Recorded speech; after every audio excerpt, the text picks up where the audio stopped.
Cuanto aquí se ha dicho sobre la presencia de las fuerzas de orden público y de las fuerzas de seguridad del Estado, el contrapunto de que, por alguna razón, será necesaria la presencia de estas fuerzas de orden público en ciertas comarcas españolas, cuando esas comarcas españolas nos brindan dolorosamente el asesinato de cada día. ¿Es que acaso no acaba de ser objeto de un atentado cobarde y vil, y no precisamente por las fuerzas de seguridad del Estado, una mujer de 70 años que se llama Pilar Careaga? ¿Es que puede haber un hombre, una mujer de honor, cualquiera que sea su ideología, que no proteste contra este acto vandálico e incivil que sirve para calificar a aquellos que respaldan a los terroristas y a los asesinos?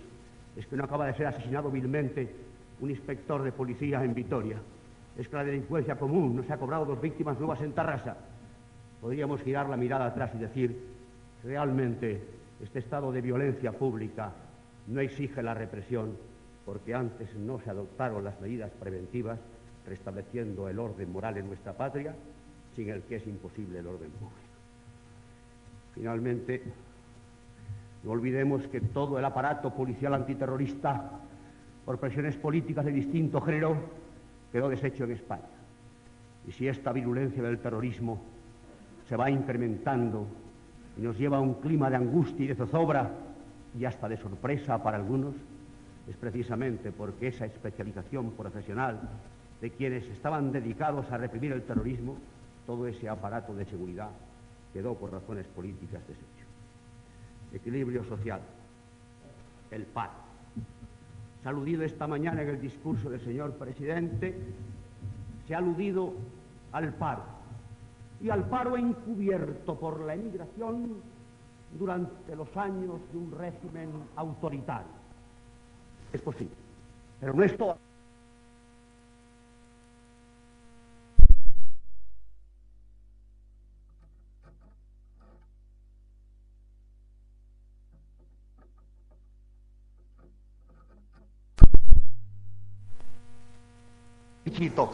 Para absorber el paro, sino que además en este momento el paro se produce por circunstancias diferentes, porque son las empresas españolas las que, por la crisis económica que padecemos y la inseguridad en el futuro, suspenden pagos, quiebran y van cerrando, y por consiguiente van amputando puestos de trabajo que, si habría que mantener, no digo aumentar, cuando una porción importante de nuestra población activa accede a esos puestos o quiere acceder a esos puestos de trabajo.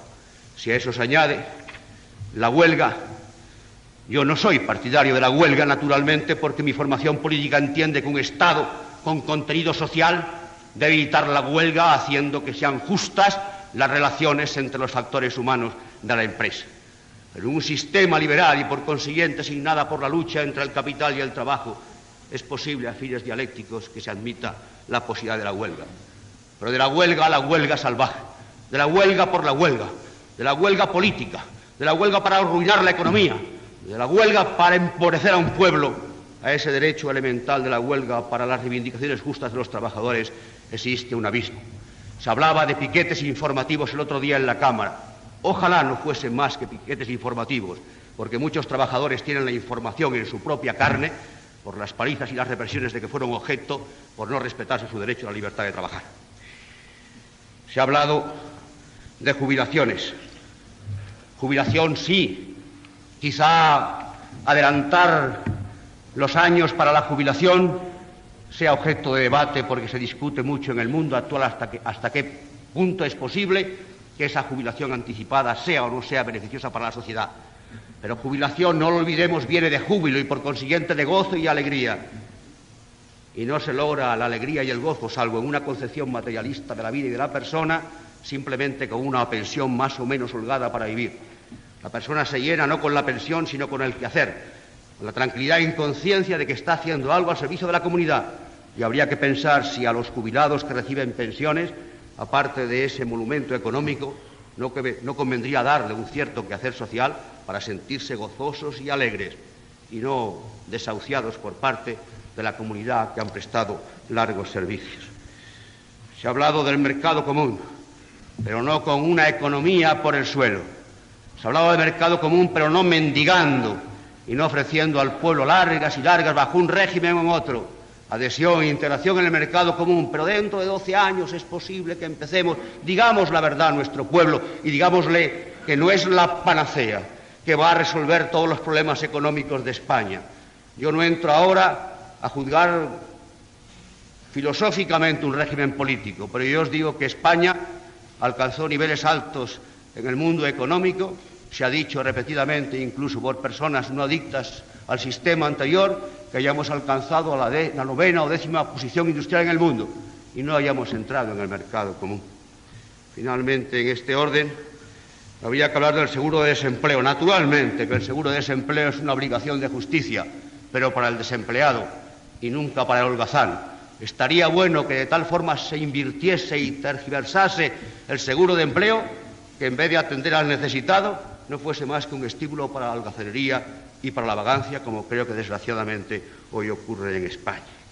Y plan energético. Si no rompemos nuestra dependencia del petróleo y de los crudos. Si seguimos siendo un país que basa toda su economía en las importaciones a merced de los precios que decidan los países que producen el petróleo. Tenemos que buscar en este momento, con rapidez y con urgencia, nuestra propia autonomía energética. Se habló esta mañana de energía hidráulica, el aprovechamiento intensivo de nuestros recursos carboníferos más abundantes de lo que se cree. Se ha hablado de la energía solar y no olvidemos la energía nuclear. Hay una campaña sistemática, y no por razones de seguridad, sino por razones políticas y razones de penetración internacional que todos conocemos, para que no haya desarrollo energético nuclear en nuestros pueblos. Mientras existen centrales nucleares en los países marxistas sin que nadie arremeta contra ellas, y mientras ingenios nucleares de carácter soviético están orbitando el mundo sin que nadie se asuste ni nadie grite por ello. Si no tenemos nuestra propia energía, la energía carbonífera, la hidráulica que está ya prácticamente agotada, y esta energía nuclear, pueden aproximarse para España años de pobreza y años de miseria, cualquiera que sea el gobierno y cualquiera que sea el sistema filosófico-político que nos rija. Se ha hablado del tema del desarrollo de la Constitución. Se ha aludido al sistema penitenciario. Una palabra. Sistema penitenciario viene de pena, y pena supone sanción. La sanción tiene que ser también reeducativa, pero por favor, la sanción, la pena reeducativa nunca puede ser un premio, y un premio además a cargo de los contribuyentes españoles. No podemos transformar las cárceles en hoteles de lujo y de 5 estrellas. Será siempre una sanción reeducativa, y hay que extremar la atención y el cuidado a título de solidaridad, y en mi caso a título de caridad, con aquel que ha delinquido, pero convertir al delincuente en un héroe y transformar la casa donde vivió en un hotel de lujo de 5 estrellas a cargo del presupuesto, me parece que también es una absoluta inversión de lo que ha de ser un sistema penitenciario. Finalmente, el tema tan delicado, tan vidrioso, que yo creo que a todos nos conmueve, de las autonomías. La formación política que represento dice que sí a la autonomía descentralizadora de la administración, porque un Estado central, absorbente y monopolista que nunca fue el Estado histórico español, es evidente que no puede resolver los problemas.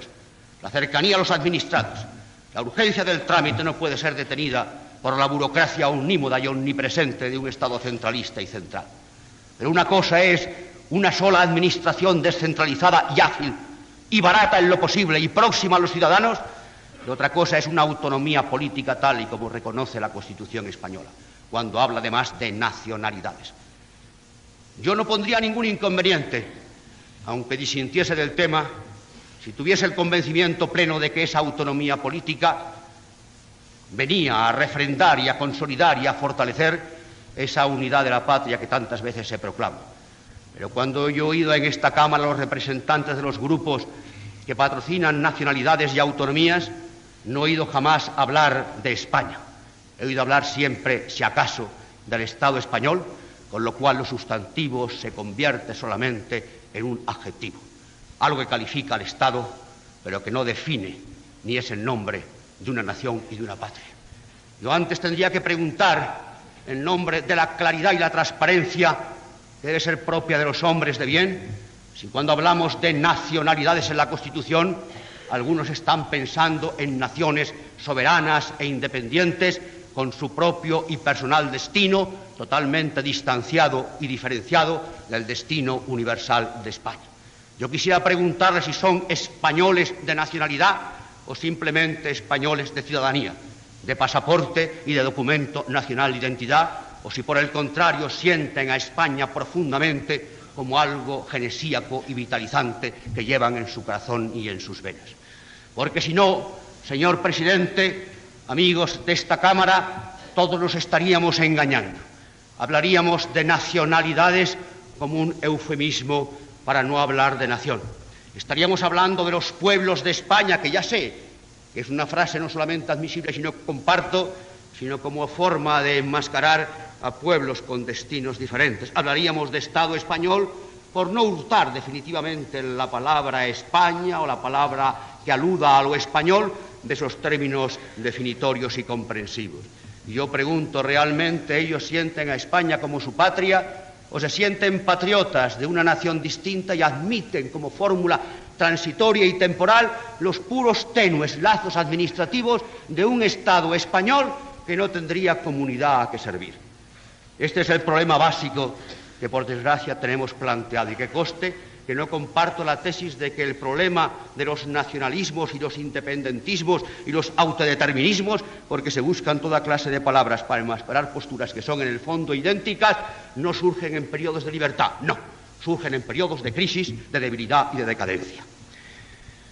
Finalmente, tendría que decir que si el objetivo del gobierno que va a presidir el señor Suárez y del partido político que le respalda y de las agrupaciones políticas que esta mañana dieron su apoyo es la libertad real, y la libertad real origina derechos, para mí antes que todos los derechos y que todas las libertades formalistas y hueras, está el derecho a vivir y el derecho a la vida, el derecho a nacer, el derecho, por consiguiente, a constituir también en un matrimonio o una familia que todos admitimos que es la célula básica de una comunidad civil, de una sociedad política. Está el derecho a trabajar, que prima por encima del derecho impuesto a la huelga por ciertas centrales que todos conocemos. Está, además, el derecho a cambiar de domicilio. Está también, por consiguiente, el derecho a elegir la profesión. Está, además, el derecho a una educación que ya se ve mermada, puesto que ya hemos padecido recientemente en España una huelga educativa que yo desde aquí me atrevo a condenar como español y como padre de familia. Y estamos asistiendo también a la vulneración de una serie de derechos que tienen su origen en esa libertad profunda y real. Y como yo estimo que esa libertad real y profunda no se respeta porque están conculcados y pisoteados esos derechos esenciales y fundamentales de la persona humana, es por lo que yo esta mañana dije que no a la investidura del señor presidente. Muchas gracias.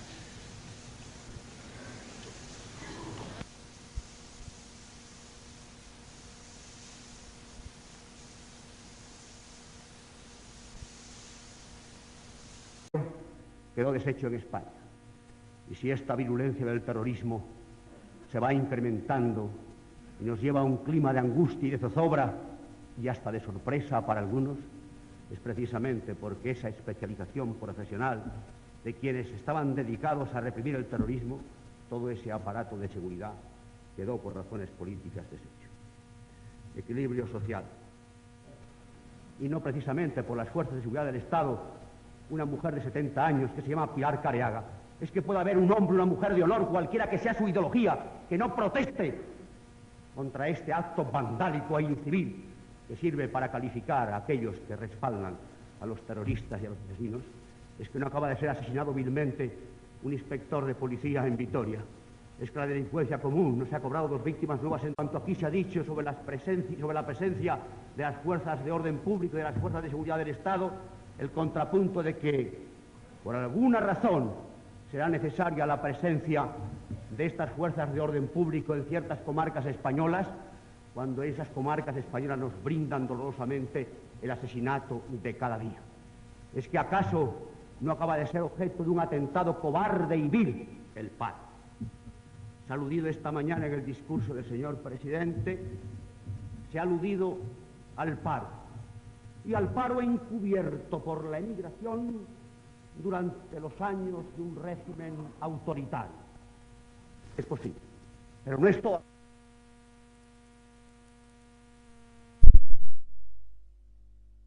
Tarrasa, podríamos girar la mirada atrás y decir, realmente este estado de violencia pública no exige la represión, porque antes no se adoptaron las medidas preventivas restableciendo el orden moral en nuestra patria, sin el que es imposible el orden público. Finalmente, no olvidemos que todo el aparato policial antiterrorista, por presiones políticas de distinto género,